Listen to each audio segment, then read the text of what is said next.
சற்று முன் வெளியான மிக முக்கியமான தகவல், மின்துறையை தனியார் மயமாக்குங்கள், மத்திய அரசு அழுத்தம் போடுகிறார்கள். முதலமைச்சர் விஜயின் கருத்து என்னென்ன என்பதை இங்கே பார்ப்போம். நீங்க மறக்காம வீடியோக்கு ஒரு லைக் பண்ணிட்டு சேனலை சப்ஸ்கிரைப் பண்ணிட்டு வீடியோவை ஸ்கிப் பண்ணாம முழுமையா பாருங்க. தாவேக ஆட்சிக்கு வந்து 2 மாதங்கள் ஆகிவிட்டன. வாக்குறுதிகளை நிறைவேற்ற கால அவகாசம் வேண்டும் என்று முதலமைச்சர் விஜய் கேட்டுள்ளார். மறுபக்கம் ஏராளமான சர்ச்சைகள் ஏற்பட்டு வருகிறது. அதாவது மின்சாரத்துறையில் பல்வேறு பாதிப்பு ஏற்படுகிறது. மின்வெட்டு மிகப்பெரிய பிரச்சனையாக உள்ளது. மின்துறையை தனியார் மயமாக்க மத்திய அரசு அழுத்தம் கொடுப்பதாகவும் தாவேக அதில் அதிர முடிவு எடுத்துள்ளதாக தகவல் வெளியாகியுள்ளது. அது என்னென்ன என்பதை இங்கே பார்ப்போம். நீங்க மறக்காம வீடியோக்கு ஒரு லைக் பண்ணிட்டு பாருங்க. மின்துறை அமைச்சர் நிர்மல்குமார் கோவை தொழில் பின்னருடன் கலந்துரையாடும் நிகழ்ச்சி நடைபெற்றது. அதில் பேசிய தொழில்துறையினர், மின் கட்டண உயர்வால் கடுமையாக பாதிக்கப்பட்டுள்ளோம். நிலை கட்டம் 300% உயர்ந்துள்ளது. சோலார் ரூப்ஸ் டாப்புக்காக வசூலிக்கப்படும் நெட்வொர்க் கட்டணத்தை நீக்க வேண்டும். அடுத்த 3 வருடங்களுக்கு மின் கட்டணத்தை உயர்த்தக்கூடாது.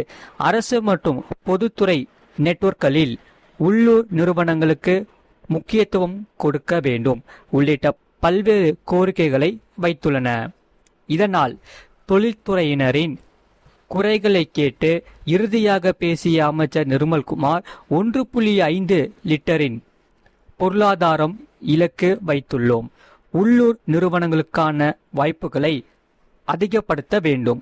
நாட்டில் கோவை போல வேறு எங்கும் சிறு குறு நிறுவனங்கள் இல்லை.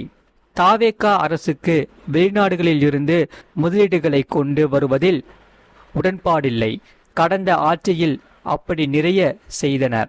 அதில் எந்த பயனும் இல்லை.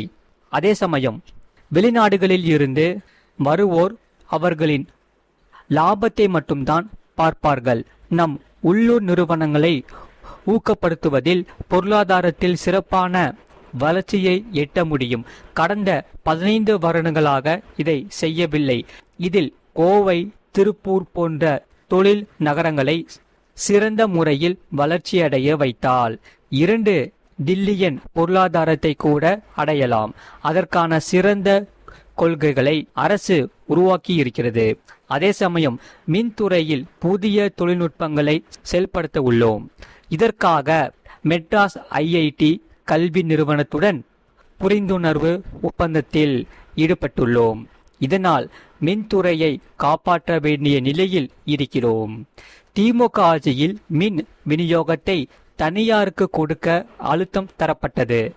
அனைத்து மாநிலங்களுக்குமே மின்சாரத்தை தனியார் மயம் ஆக்குவதற்கு மத்திய அரசு அழுத்தம் கொடுத்து வருகிறது. அந்த வகையில் 50% ஆவது தனியார் மயமாக்க வேண்டும் என்று அழுத்தம் கொடுக்கின்றன. நாங்கள் மின் விநியோகத்தை 100% தனியாருக்கு தரமாட்டோம். தனியார் மயம் சொல்வது மேலும் பாதிப்புகளை ஏற்படும். மின்துறைக்கு 2.5 லட்சம் கோடி கடன் நிலுவையில் உள்ளது. இதே நிலை தொடர்ந்தால் அடுத்த 2 வருடங்களில் கடனே வாங்க முடியாத நிலை உருவாகும். இதனால் கடன் வாங்காமல் எப்படி துறையை நடத்த முடியும்? இந்த காலகட்டத்தில் டெண்டர் கொள்கை பொறுத்தவரை இந்த வருடத்திற்குள் மின் வாரியத்தில் புதிதாக 20,000 பேரை பணியில் எடுக்க உள்ளோம். தமிழ்நாடு மின்சார ஒழுங்குமுறை ஆணையத்தை சீரமைத்து மின் கட்டணம் மற்றும் கணக்கீட்டு ஆகியவற்றில் உள்ள குளறுபடிகளை நீக்குவோம்.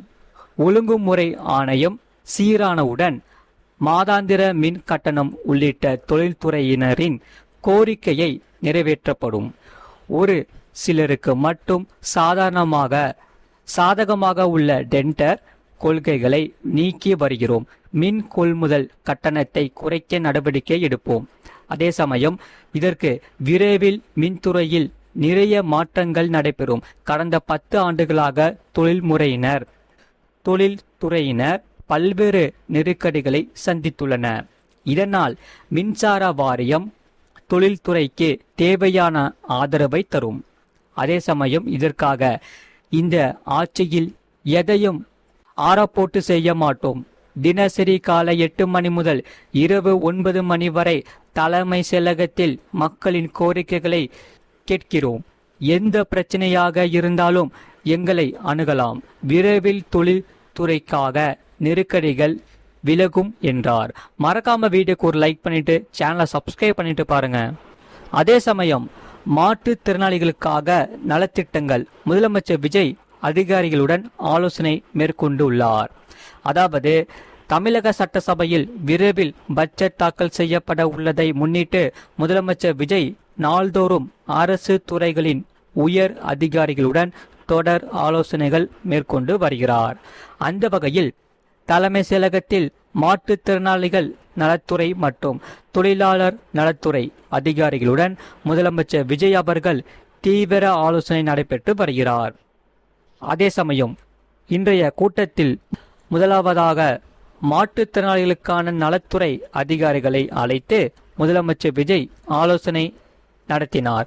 இக்கூட்டத்தில் பின்வரும் முக்கிய திட்டங்கள் மற்றும் கோரிக்கைகள் குறித்து விரிவாக இங்கே பார்ப்போம். நீங்க மறக்காம வீடியோக்கு ஒரு லைக் பண்ணிட்டு சேனலை சப்ஸ்கிரைப் பண்ணிட்டு பாருங்க. மாற்றுத்திறனாளிகளுக்கு தேவையான உபகரணங்கள் விரைந்து வழங்குவது, ஆட்டிசம் பாதிப்பு அடைந்த சிறப்பு குழந்தைகளுக்கு செயல்படுத்த வேண்டிய திட்டங்கள், குறைதீர்ப்பு முகாம்களில் மாற்றுத்திறனாளிகள் அளிக்கும் கோரிக்கை மனுக்களுக்கு விரைந்து நடவடிக்கை எடுப்பது, மாற்றுத்திறனாளிகளுக்கான உதவித்தொகை உயர்வு, சிறப்பு குழந்தைகளுக்கு பிரத்யேக பள்ளிகள் திறப்பது உள்ளிட்ட பல்வேறு சிறப்பு திட்டங்கள் குறித்து இந்த கூட்டத்தில் ஆலோசிக்கப்படுகிறது. இதனால் மாற்றுத்திறனாளிகள் நலத்துறை கூட்டத்தை தொடர்ந்து தொழிலாளர் நலத்துறை அதிகாரிகளை அழைத்து முதலமைச்சர் விஜய் ஆலோசனை மேற்கொண்டார். இதில் தொழிலாளர்களின் நலன் காக்கும் திட்டங்கள், புதிய வேலைவாய்ப்பு உருவாக்கம் மற்றும் பட்ஜெட்டில் தொழிலாளர் துறைக்காக ஒதுக்கப்பட வேண்டிய நிதிநிலை குறித்து ஆலோசிக்கப்பட்டதாக தகவல் வெளியாகி உள்ளது. மறக்காம வீடியோக்கு ஒரு லைக் பண்ணிக்கோங்க, சேனலை சப்ஸ்கிரைப் பண்ணிக்கோங்க. இந்த செய்தியை பற்றி நீங்கள் என்ன சொல்றீங்கிறத கமெண்ட் செக்ஷன் மறக்காம கமெண்ட் பண்ணுங்க. அதே சமயம் உங்கள் நண்பர்களுக்கு தெரியப்படுத்தவும் இந்த வீடியோ கண்டிப்பாக ஷேர் பண்ணிக்கோங்க. அவங்களும் இந்த வீடியோ பார்த்து பயன்பெற்று கொள்ளட்டும். அதே சமயம் நிறைய பேர் பார்க்குறீங்க, ஆனால் லைக் பண்ண மாட்டேங்கிறீங்க, சப்ஸ்கிரைப் பண்ண மாட்டேங்கிறீங்க. நீங்கள் மறக்காமல் வீடியோக்கு லைக் பண்ணிவிட்டு சேனலை சப்ஸ்கிரைப் பண்ணி நம்மளுக்கு சப்போர்ட் பண்ணாதான் நம்ம புதிய புதிய வீடியோஸ் நம்ம சேனலில் அப்லோட் பண்ணிகிட்டே இருப்போம். அதாவது அரசு சார்ந்த மிக முக்கியமான தகவல் நம்ம சேனலில் அப்லோட் பண்ணிகிட்டே இருப்போம். அதனால் நீங்கள் மறக்காமல் நம்ம சேனலுக்கு சப்போர்ட் பண்ணுங்கள். உங்கள் ஃப்ரெண்ட்ஸ் அண்ட் ஃபேமிலி தெரியப்படுத்த ஷேர் பண்ணிக்கோங்க. உங்களுக்கு வேறு என்னென்ன செய்திகளை தேவைப்படுதோ அதை நீங்கள் கமெண்ட் செக்ஷனில் மறக்காமல் கமெண்ட் பண்ணுங்கள். உங்கள் கருத்துக்கள் என்னென்னு கமெண்ட் செக்ஷனில் மறக்காமல் கமெண்ட் பண்ணுங்கள். இவ்வளோ நேரம் முழுமையாக வீடியோ பார்த்ததுக்கு மிக்க நன்றி. மீண்டும் அடுத்த வீடியோவில் கண்டிப்பாக சந்திப்போம். நன்றி, வணக்கம்.